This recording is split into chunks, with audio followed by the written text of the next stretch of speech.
Picture a towering fortress built high up on these incredibly craggy peaks of tradition. The air is cold, the stone is ancient, and the halls are just absolutely silent. Welcome to this explainer, where today we're stepping into the shadows of a really grim Fichtean fable. We are going to unpack the story of the Feast of the Jester King. It's a dark, intensely atmospheric tale, but it actually serves as a profound metaphor for modern existential stagnation. We're going to see exactly how the fear of a changing world, combined with the absolute poison of cynical irony, can just completely hollow out our human potential. Okay, let's dive into this, because the beating heart of our entire analysis rests on this one single, powerful idea. Embarrassment kills more zeniths than any siege. So what does that actually mean? Well, it means the greatest threat to achieving our absolute peak, our metaphysical zenith, isn't an invading army. It's not an external enemy. It is the paralyzing fear of being seen trying. It's that creeping embarrassment of earnestly caring about something in a world that praises detached irony. And as you'll see, this internal psychological paralysis actively destroys our potential way faster than any direct attack ever could.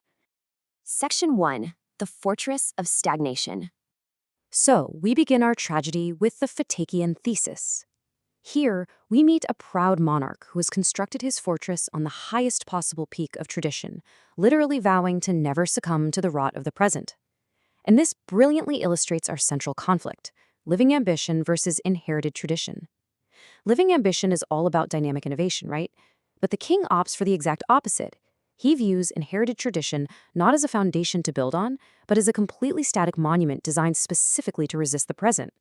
This actually mirrors historical failures of monarchic duty, where the desperate need for preservation and stability totally replaces the vital duty of innovation.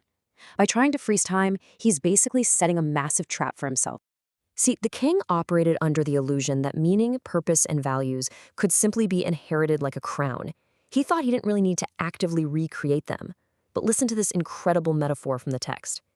He kept this faith the way a man keeps a lamp lit in a house he has not yet noticed is empty.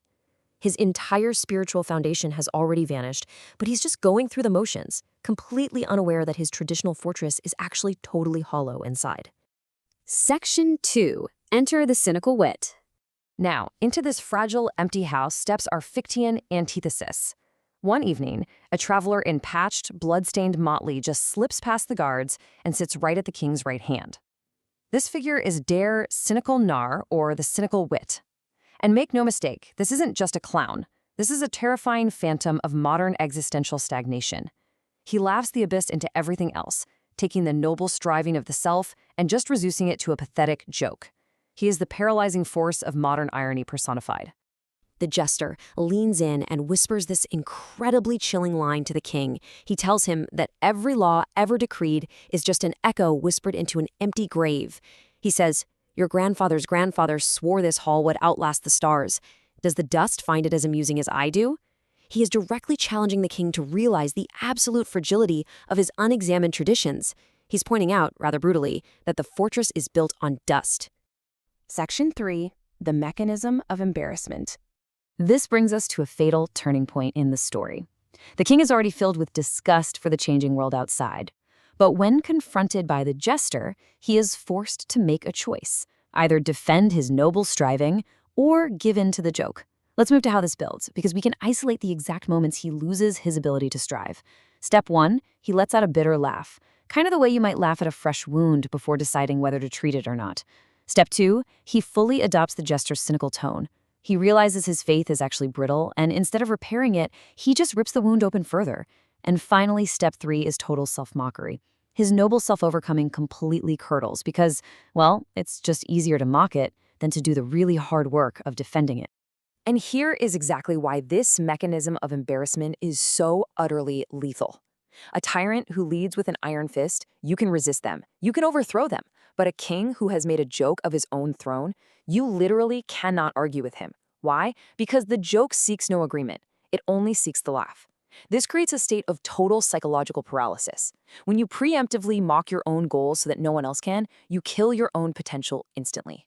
Section 4. Wearing the ossuary skin. Now, what's really interesting about this progression is it leads us to our Fichtean false synthesis. And it's represented by this highly grotesque philological image, the ossuar haut, or the ossuary skin. the king starts to wear the warrior spirit of his ancestors, not as a lived, breathing vitality, but as a literal costume of bone. He wears it just to prove he's already joined the dead. It's an incredibly morbid but powerful metaphor for how we sometimes hide behind the aesthetics of the past simply because we are dead inside. Consider the stark contrast we're dealing with here. On one hand, we have the ossuary skin, which is basically wearing the achievements of the past as a static, cynical disguise. It is, for all intents and purposes, a form of spiritual death. But on the other side, we have true Fichtian self-actualization, and that requires genuine, active self-realization. It demands that tradition be infused with lived vitality. By seeking the comfortable detachment of a cynical joke, the king completely abandons any chance at that genuine self-actualization. Section 5, Death of the Future. As time passes, his advisors eventually come to the king. They speak of tomorrow, of harvests not yet planted, heirs not yet born. But they are met with this terrible, icy wit. The king snaps back at them. Grain rises, grain rots. Kings rise, kings rot. Spare me the pageant.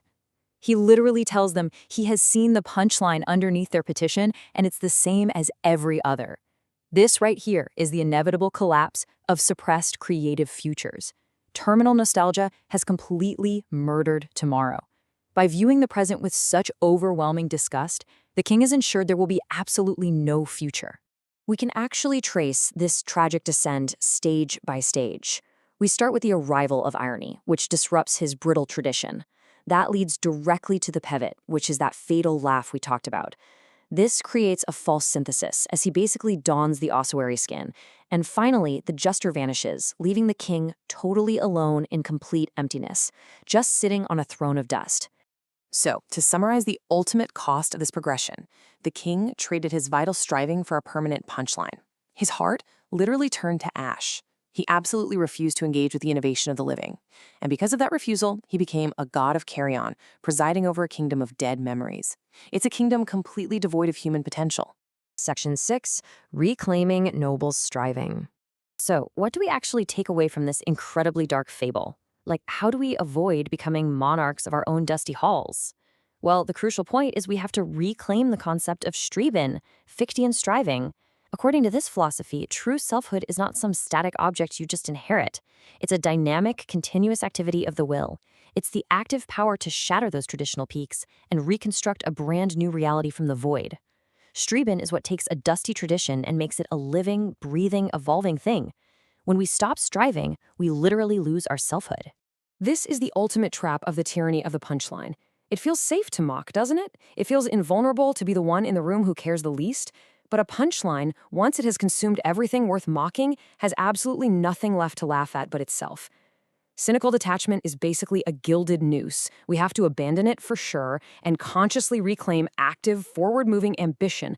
Which brings us to our final thought for this explainer. The Jester King chose to protect his fragile ego with a joke, and in doing so, he lost his kingdom, he lost his future, and he lost his soul. As you look at the fortresses that you've built in your own life, you really have to ask yourself, are you actively striving for the future, or are you just laughing at the dust? Thank you so much for joining me on this explainer, and I will see you next time.